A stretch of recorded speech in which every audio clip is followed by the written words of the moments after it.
ৰাজ্যত ক্ৰমাৎ বৃদ্ধি পাইছে হাতী মানুহৰ সংঘাত। শোণিতপুৰ জিলাৰ মিছামাৰীতো অব্যাহত আছে হাতী মানুহৰ সংঘাত। মিছামাৰী অঞ্চলত দিনক দিনে বৃদ্ধি পাইছে বনৰীয়া হাতীৰ উপদ্ৰৱ। বনৰীয়া হাতীয়ে নিদ্ৰাহৰণ কৰিছে ৰাইজৰ। মিছামাৰীৰ সেনা ছাউনীৰ কাইটিয়া বেৰ ভাঙি এটা বন্য হস্তীৰ জাক প্ৰৱেশ কৰে। সেনা ছাউনীত বনৰীয়া হাতীৰ জাকটো প্ৰৱেশ কৰাত হোৱা দুৱাৰ সৃষ্টি হৈছিল।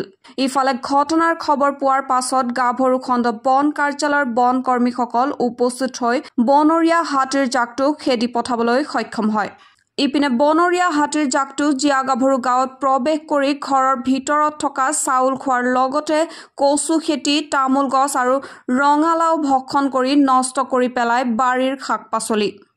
স্থানীয় ৰাইজৰ অভিযোগ যে 2021 চনৰ পৰা 2024 চনলৈকে বনৰীয়া হাতীয়ে ক্ষতিগ্ৰস্ত কৰা ঘৰ-দুৱাৰৰ ক্ষতিপূৰণ আজিও ৰাইজে লাভ নকৰিলে। বহু লোকৰ ঘৰ-দুৱাৰ আদি বনৰীয়া হাতীয়ে ভাঙি তহিলং কৰিলে যদিও বন বিভাগৰ চৰম গাফিলতিৰ বাবে চৰকাৰৰ তৰফৰ পৰা লাভ নকৰিলে ক্ষতিপূৰণ। চাইডৰ চুবুৰী গতিকে এই গাঁওখনতে আজি হাতীৰ সমস্যাটো বহু বছৰৰ পৰাই চলিয়ে আছে। গতিকে সেই ক্ষেত্ৰত এতিয়া যোৱাকালি আমাৰ এইখিনিতে মানুহে ঘৰৰ বেৰ ভাঙিছে, ধান নিজৰ খোৱা ধান সেইখিনি থৈ দিছিলে আৰু থৈ দিয়াৰ কাৰণে সেইখিনি প্ৰায় শেষেই কৰি দিয়াৰ নিচিনা। ভঁৰালৰ মানে দুলিত আছিলে, সেই দুলিৰ ধান প্ৰায় শেষ কৰি দিছে। আৰু বাৰীৰ আপোনাৰ এই ৰঙালাও, কঁঠাল এইবিলাক যি য'ত পায় তাকে খাই দিয়ে।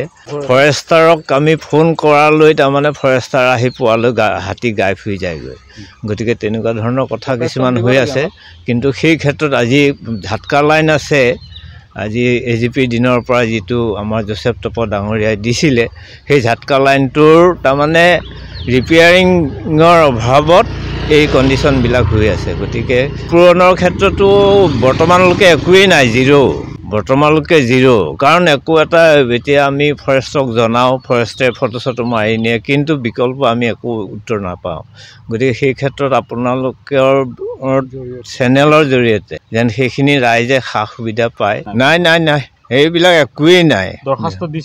দৰখাস্ত মানে কি, এতিয়া যিমানেই যি নহওক অফিচাৰজন বিট অফিচাৰজন আহি লিখি পঢ়ি লৈ যোৱাৰ পিছত আমি কওঁ গোটেই কথাখিনি, অকল বোলে আমিয়ে কওঁ বুলি নহয়, ৰাইজে কয় আৰু গৃহস্থৰ গোটেই পজিশ্যনটো চাই পেলাই লিখি পঢ়ি লৈ যায়। কিন্তু আজিলৈকে একো এটা পোৱা নাই ৰাইজৰ মাজত। গতিকে সেই ক্ষেত্ৰত মই ভাবোঁ আপোনালোকৰ চেনেলৰ জৰিয়তে চৰকাৰক এইটো জ্ঞাত কৰি তাৰমানে ৰাইজক সকাহ দিয়ে।